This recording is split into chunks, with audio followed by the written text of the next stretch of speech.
पिताजी ने काफ़ी संघर्ष किया है पढ़ाने के लिए। पिताजी तो कहते थे कहीं भी एग्ज़ाम हो, कोई भी एग्ज़ाम हो, दो, छोड़ो मत। मैं कहती थी पिताजी तैयारी नहीं हुई है, फिर भी वो कहते थे कि नहीं, दो एग्ज़ाम दो। मेरे पिताजी का एज लगभग 50-55 के आसपास है और इस समय में भी वो दुकानदारी करते हैं। कई माता पिता होते हैं जो बच्चों से कहते हैं कि तुमसे अब नहीं होगा, तुम्हारा अब शादी ब्याह कर दे, लेकिन पिताजी ने हमेशा सपोर्ट किया है।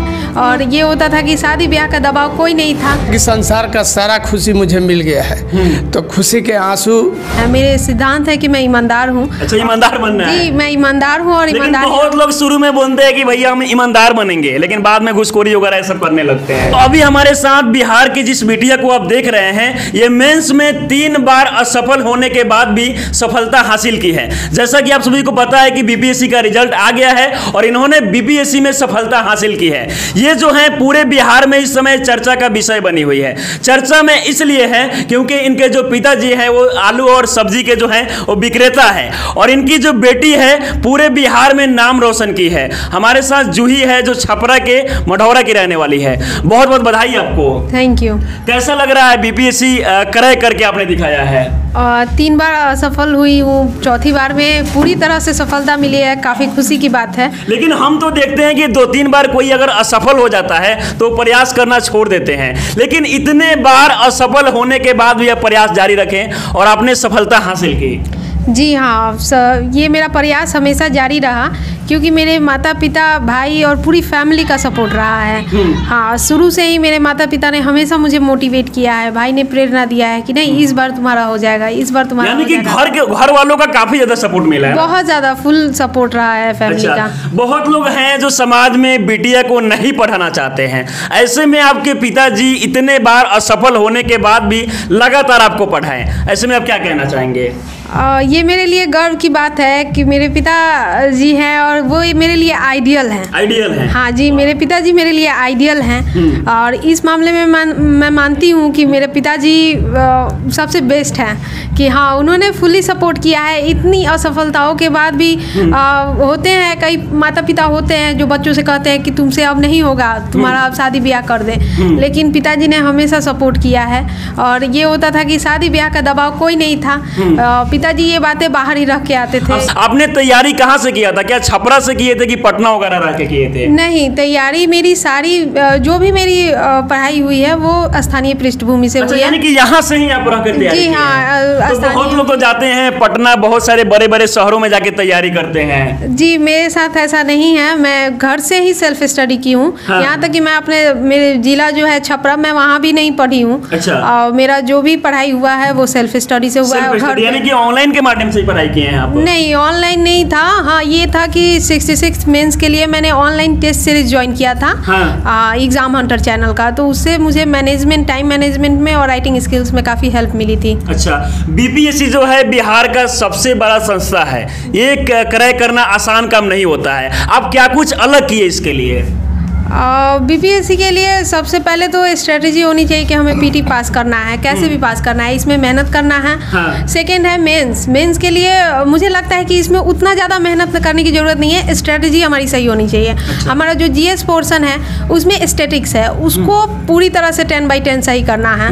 और ये है कि राइटिंग स्किल्स और टाइम मैनेजमेंट बहुत बेहतर तरीके से करना है। और ऑप्शनल जो है उसमें नॉलेज होना चाहिए, ऑप्शनल में टाइम मैनेजमेंट और क्वालिटी होनी चाहिए। समझिए कि बहुत सारे जो छात्र होते हैं वो बड़े बड़े शहरों में जाते हैं और वहां पर तैयारी करते हैं, लेकिन इन्होंने घर पे रह के पढ़ाई करके सेल्फ स्टडी के माध्यम से दिखा दिया कि अगर आप में पढ़ने का ललक है, हिम्मत है और जज्बा है, तो संसाधन आपके पास कम भी हो तो आप सफल हो सकते हैं। क्या कहेंगे? आपकी जो बिटिया है पूरे बिहार में नाम रोशन की है। मैं अपने बेटी पर गर्व महसूस करता हूँ। हाँ, और आपका एक वीडियो भी वायरल हुआ था, काफी ज्यादा भावुक हो गए थे एकदम बेटी को देखकर। जी हाँ, उस समय एक दौर था। हाँ। कि मुझे लगता था कि संसार का सारा खुशी मुझे मिल गया है, तो खुशी के आंसू निकल गए थे मेरे आंखों से। अभी तो बहुत अच्छा लग रहा होगा कि बेटिया एकदम नाम रोशन कर दी। हाँ। बेटी को बढ़ाने के लिए कितना मेहनत किए हैं आप? मैं बेटी को केवल मोटिवेट किया हूँ। हाँ। कि ये पढ़ो।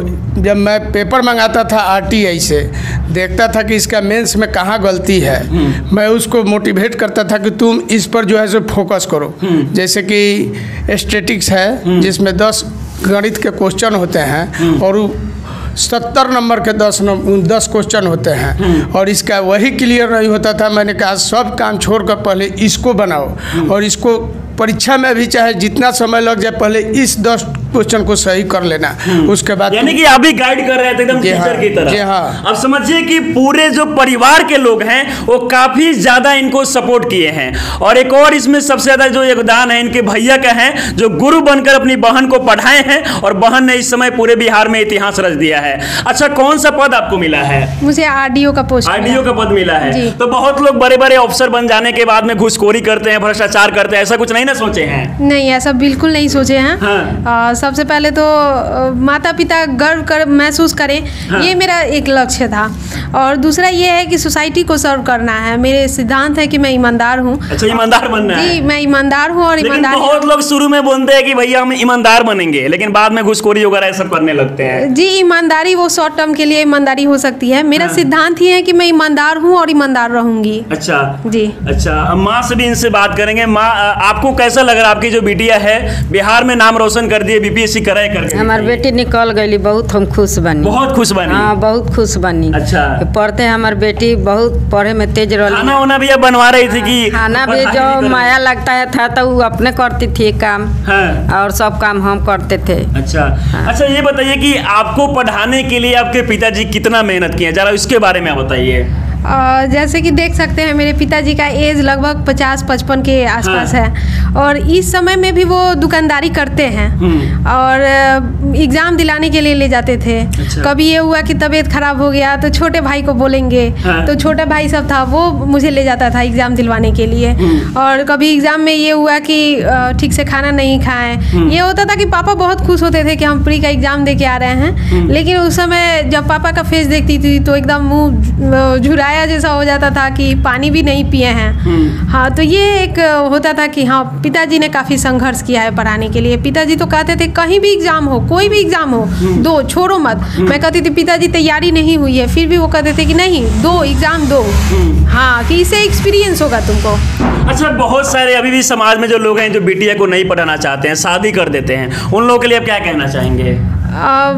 मेरा यही कहना होगा कि यदि बिटिया टैलेंटेड है, हाँ। पढ़ाई में इंटरेस्ट रखती है तो जरूर उसको पढ़ाएं और उसको फुली सपोर्ट करें। टाइम दे पढ़ने के लिए, ऐसा नहीं है कि सिर्फ बोल दिए कि पढ़ना है, टाइम होना चाहिए। टाइम देना। भाई से भी हम बात करेंगे, कैसा लग रहा है आपको? जी, बहुत अच्छा लग रहा है। आपका भी बहुत सपोर्ट लगा, शायद ऐसा भाई जो है हर बहन को मिले। जी, बहुत मतलब गौरवान्वित मैं महसूस कर रहा हूँ और बस मेरा तो डायरेक्शन था, मेहनत तो बहन ही की है। हाँ, मेहनत तो ये की है, लेकिन आप काफी ज्यादा सपोर्ट किए हैं। हाँ। जैसा कि घर पे बताए हैं सब चीज कैसे करना है। हाँ, जैसे कि अगर पेपर हो जाता था तो घर पे हम लोग डिस्कस करते थे। मैं पूछता था इससे, मेंस दिलाने में जाता था। दुर्भाग्यवश मेरा प्री नहीं होता था। अच्छा। 1-2 प्री हुआ, मेंस दिया, इंटरव्यू दिया, लेकिन मेरा नहीं होता था। तो मैं भाई का सपना पूरा नहीं हुआ लेकिन बहन का सपना पूरा हो गया ना? बहन का सपना पूरा हुआ, मेरा भी हुआ और मैं भी कर लूंगा। आपका भी होगा बिल्कुल। हाँ, तो सिस्टर को जब पेपर दे के आती थी, इसको मैं होटल में रखता था तो मैं डिस्कस करता था कि सिस्टर यहाँ पे क्या लिखी, यहाँ पे कैसे लिखी।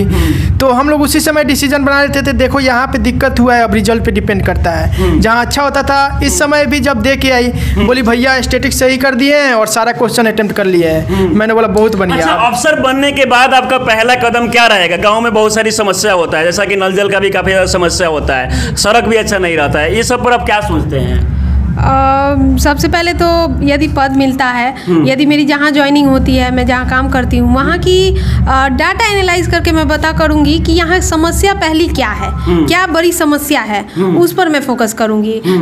हर जगह की सिचुएशन अलग होती है, हर जगह की कंडीशन अलग होती है। कहीं शिक्षा अच्छा नहीं मिलता है, कहीं स्वास्थ्य का सुविधा नहीं है, कहीं सड़क अच्छी नहीं है, कहीं नल जल, गलियाँ, नालियाँ, ये सब इशू है। अच्छा, ये तो सब कुछ अलग सोचे आप। हाँ, स्पेसिफिक क्या वहाँ प्रॉब्लम है, उस ओवरऑल तो देखना ही है, लेकिन स्पेसिफिक क्या प्रॉब्लम है मैं उस पर सबसे पहले। अच्छा, आप सफलता जैसे ही हासिल की, आपका रिजल्ट आया, पिताजी भावुक क्यों हो गए? भावुक हो गए क्योंकि बहुत संघर्षों से पढ़ाया है पिताजी ने। और हम भाई बहन तैयारी कर रहे थे। 64th में मेरे भाई का इंटरव्यू हुआ, लेकिन फाइनल मेरिट लिस्ट में नाम नहीं आया, जिसे उस समय ऐसा लगा कि अब करना है कुछ, क्योंकि पिताजी को बहुत ग्लानि थी, अंदर से बहुत दुख था, लेकिन पिताजी ने जताया नहीं। और ऐसा लग रहा था कि होना चाहिए। इतना पढ़ाई में इतना इन्वेस्टमेंट किए हैं, इतना मेहनत किए हैं, इतना टाइम दिए हैं, तो कहीं लेना ही है। और जब रिजल्ट आया तो ऐसा लगा कि अब हो गया, अब निश्चिंत हो गया।